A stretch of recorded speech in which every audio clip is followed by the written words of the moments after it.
Olá, boa noite.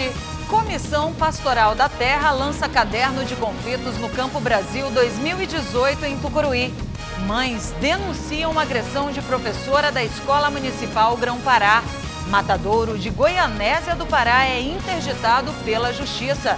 E ainda, quinta-feira marcada por atos em defesa da educação em todo o país. Estes são os destaques do TJ Regional, edição da noite desta quinta-feira, que já está no ar.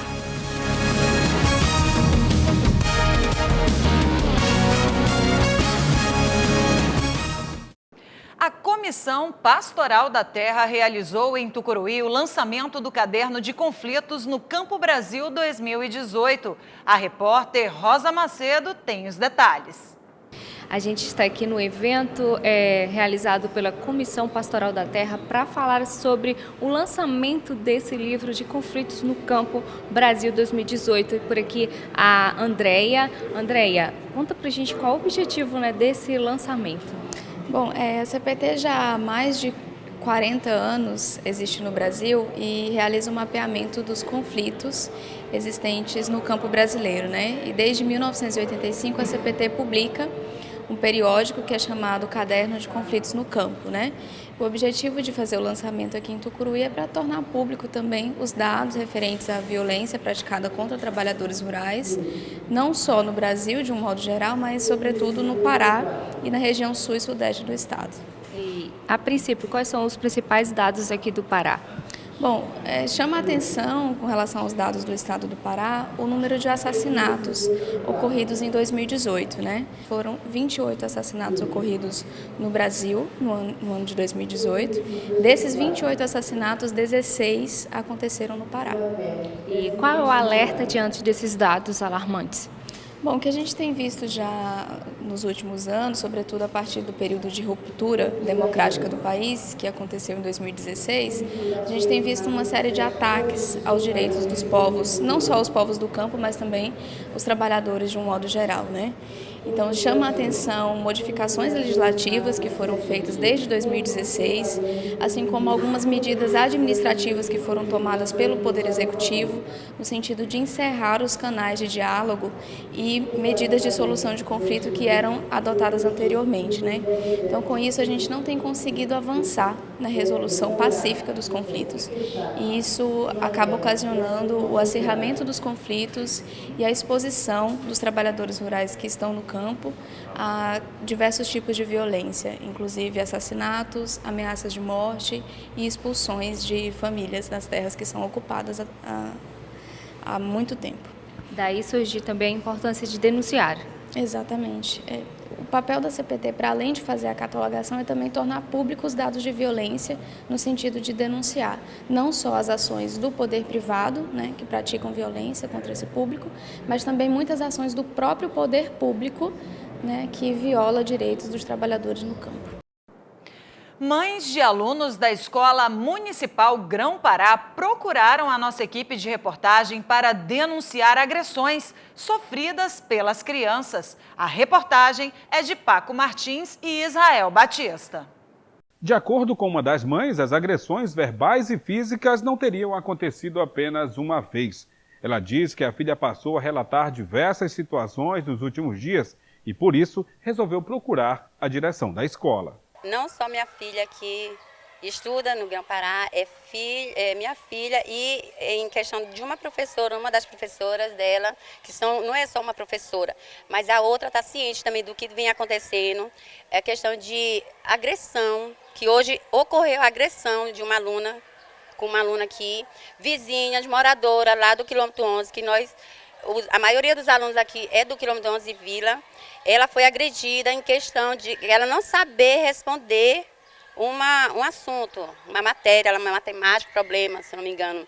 E aí, por ela não saber, ela pediu ajuda e foi agredida. Então, não é só também sobre essa agressão. Ela vem assim, mexendo com o psicológico em questão de, não fala para os seus pais o que acontecia aqui. Ela grita, a minha filha precisa de ver, mãe, ela é assim, ela enche os olhos de lágrimas. Em questão de falar a respeito, né? Eu não quero, não vou aceitar isso jamais, porque minha filha, ela vem para estudar. Emocionada, a mãe diz que se trata de uma situação difícil e que não concorda com a venda de bingo para a festinha da escola. Ela tem que vender isso aqui para ela ganhar um ponto na matéria, não quero isso. O tanto de bingo que ela tem para vender, para ganhar ponto. Não é para acontecer, gente. Qual seria a finalidade desse bingo? É sobre uma festinha que vai ter. Ela é dançarina, ela vai dançar, né, na quadrilha, vai ser ali na... Tá explicando tudinho. Então, é para vender e para arrecadar recursos, eu acho que é para ajuda em questão da festa, né? E aí cada aluno vende e ganha aquele ponto, que vender mais ou menos assim. A aluna que não pode aparecer pede para ser transferida para outra sala. Foi que disseram para mim que minha mãe era cachaceira. E você falou o quê? Eu não falei nada, que eu não tinha entendido o que ela tinha dizido. E você ainda quer vir estudar aqui? Eu quero ser transferida para outra sala. A professora ficava maltratando os alunos, xingando de gorda, baleia, vai enfiar pirulito na goela. Agrediu uma aluna. Ela agrediu como? Puxou? O que ela fez? O braço para cima. Apertou a menina chorando dentro da sala. Cabelo do um colega meu, ela puxou o cabelo de um colega meu. Com você ela já fez alguma coisa? Não.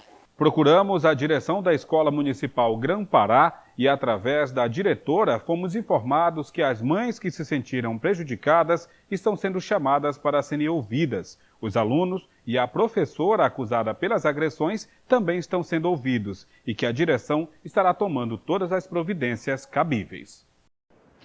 O dia foi marcado por protestos em todo o país, principalmente contra os cortes de verbas na área da educação. Em Tucuruí não foi diferente. Manifestantes se reuniram no centro da cidade em prol de uma educação de qualidade. Com cartazes e caras pintadas, estudantes apresentaram várias reivindicações. Na pauta está a falta de merenda escolar que atinge milhares de estudantes em unidades municipais de educação infantil e do ensino fundamental de Tucuruí.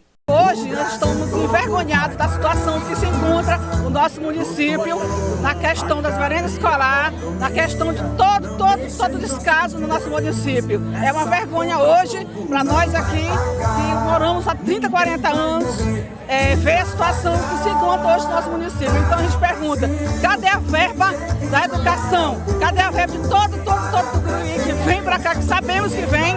Cadê esse dinheiro? Nós ficamos indignados, muito indignados mesmo com essa questão. A Escola Manuel Barbosa, eu como moradora de lá, que tenho conhecimento de toda a situação da nossa comunidade, está a mercê.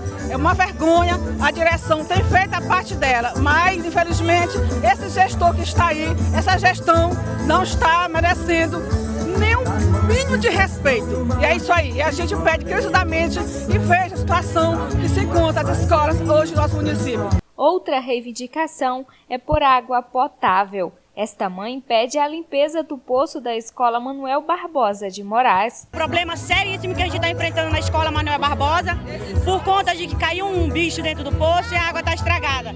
Tem quase um mês que isso está acontecendo, a gente já pediu à Secretaria de Educação, eles dizem que não tem um funcionário preparado para fazer esse tipo de serviço.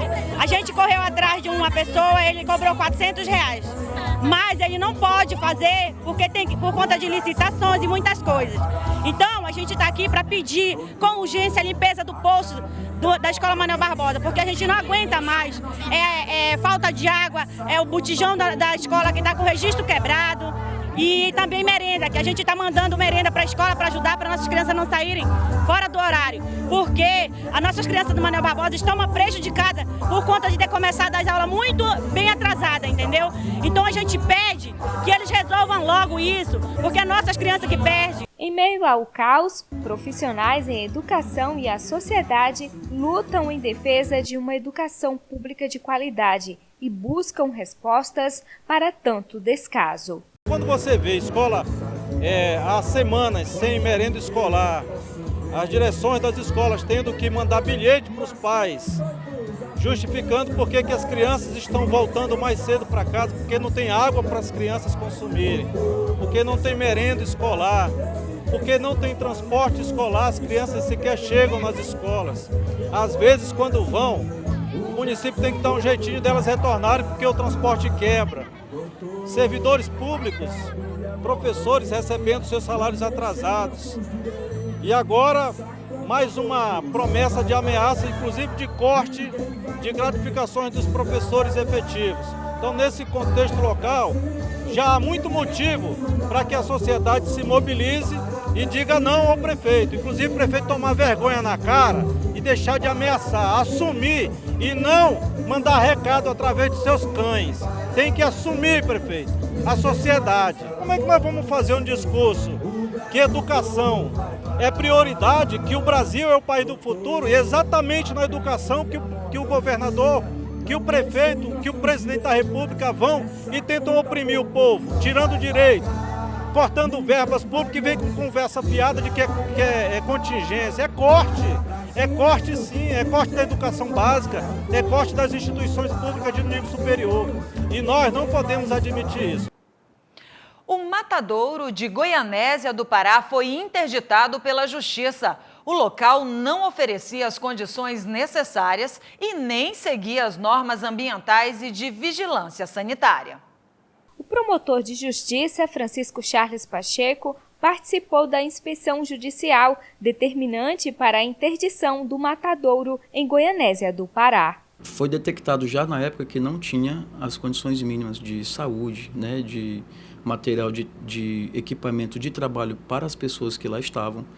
E em 2012 a gente entrou com uma ação, dando um prazo para que o município se adequasse ou a interdição. Desde então, por coincidência, hoje eu sou também o promotor de Goianésia.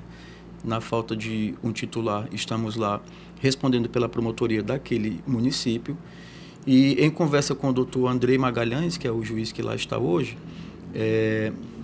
ele me consultou sobre um processo que estava parado há muito tempo e ele me perguntou se aquele processo teria tido andamento desde então. E eu disse que não tinha como informar para ele naquele momento porque eu estava chegando para assumir a promotoria de Goianésia havia poucos dias.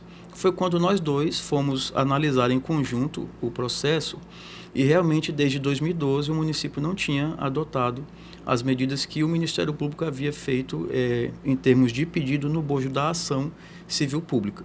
E quais foram os principais flagrantes?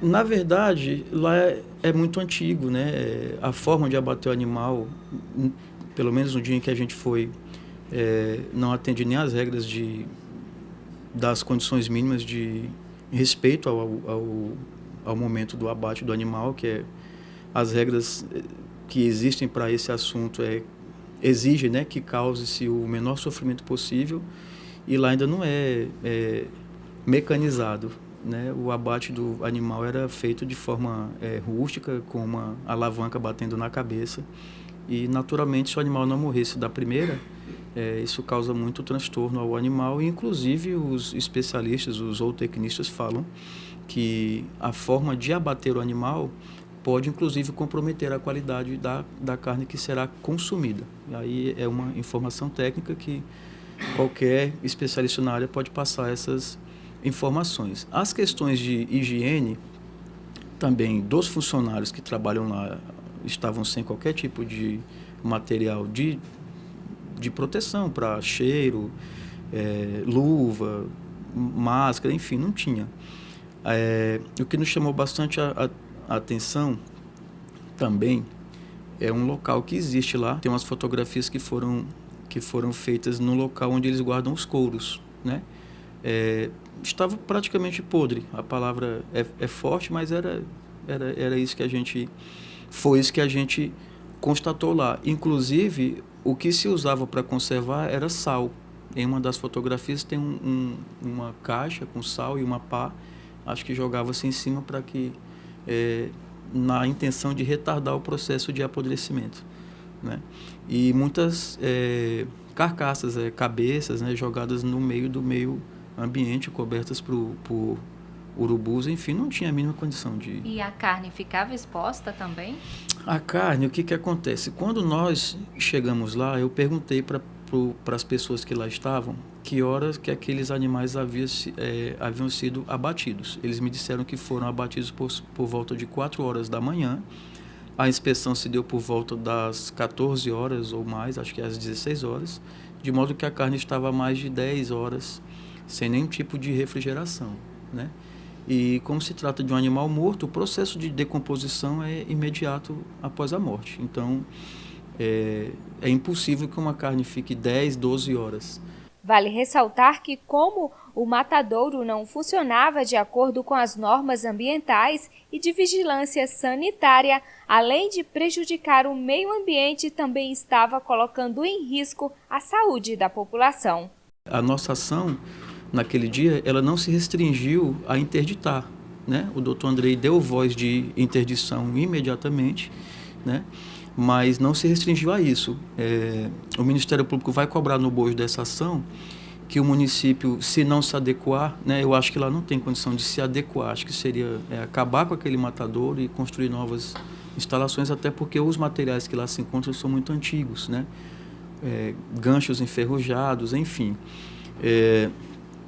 A gente vai fazer mais um pedido no bojo dessa ação para que o Ministério Público entre em contato com o judiciário para que haja a desinstalação da estrutura que lá existe, porque lá tem poços, tem tanques que são usados para decantar sangue, e isso tudo está a céu aberto no meio ambiente. Então não basta parar com a atividade de abater os animais, mas sim dar uma destinação para aquela estrutura que lá existe, uma destinação adequada para que os danos que já foram causados ao meio ambiente lá são irreparáveis, né? Mas que pelo menos daqui para frente tenha uma destinação adequada. O TJ Regional fica por aqui. Agradeço a sua companhia, desejo uma excelente noite a você e te espero aqui amanhã. Até lá!